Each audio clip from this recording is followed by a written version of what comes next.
पुंडलिक वरदे हरी विठ्ठल श्री ज्ञानदेव तुकाराम. पंढरीनाथ भगवान की जय. माऊली ज्ञानेश्वर महाराज की जय.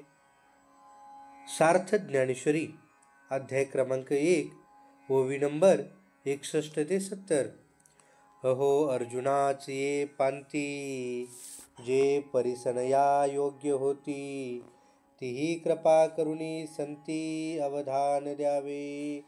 हे सलगी म्या म्हणितले, चरणा लागोनी विनविले, प्रभू सखोल हृदया पुले मनोनिया.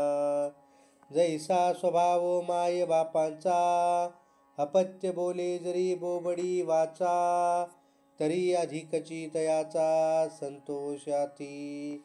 तैसा तुम्ही मी अंगीकारिला, सज्जनी आपुला म्हणितला, तरी उणे सहजे उपसाहला प्रात्युकारी. परी अपराध होतो अनेक आहे, जे मी गीतार्थो कवळू पाहे, ते अवधारा विनवूल आहे मनोनिया. हे अनावरण विचारिता, वायाची धिवसा उपनला चित्ता. एरवी भानू तेजी काय खद्योता शोभाती, की टिटभ्यू चाचुंवरी, माप सुये सागरी. मी नेन तू त्यापरी प्रवर्तेथ, ऐका आकाश गिवसावे, तरी अनेक त्याहून थोर होवावे. अनोनीय पाडू हे आगवे निर्धारिता, का गीतार्थांनी थोरी, स्वये शंभो विवरी.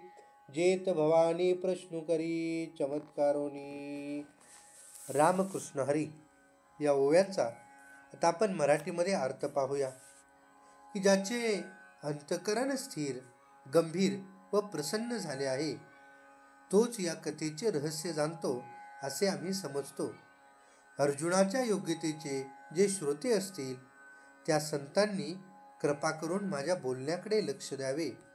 प्रभू, आपले हृदय फार गंभीर आहे, म्हणून अत्यंत सलगीने आपल्या चरणी ही विनंती आहे.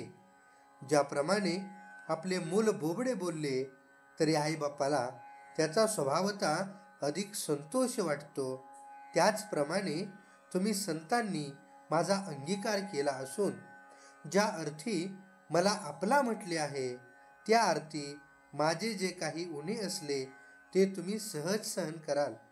त्याबद्दल मला आपली प्रार्थना केली पाहिजे असे नाही, परंतु जो अपराध माझ्या हातून घडत आला आहे, तो वेगळाच आहे.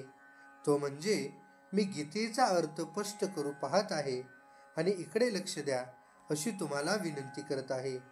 हा होय, हे गीतार्थाचे काम फार कठीण न झेपणारे आहे, याचा विचार न करता तो स्पष्ट करण्याचे साहस माझ्या चित्तात उत्पन्न झाले आहे.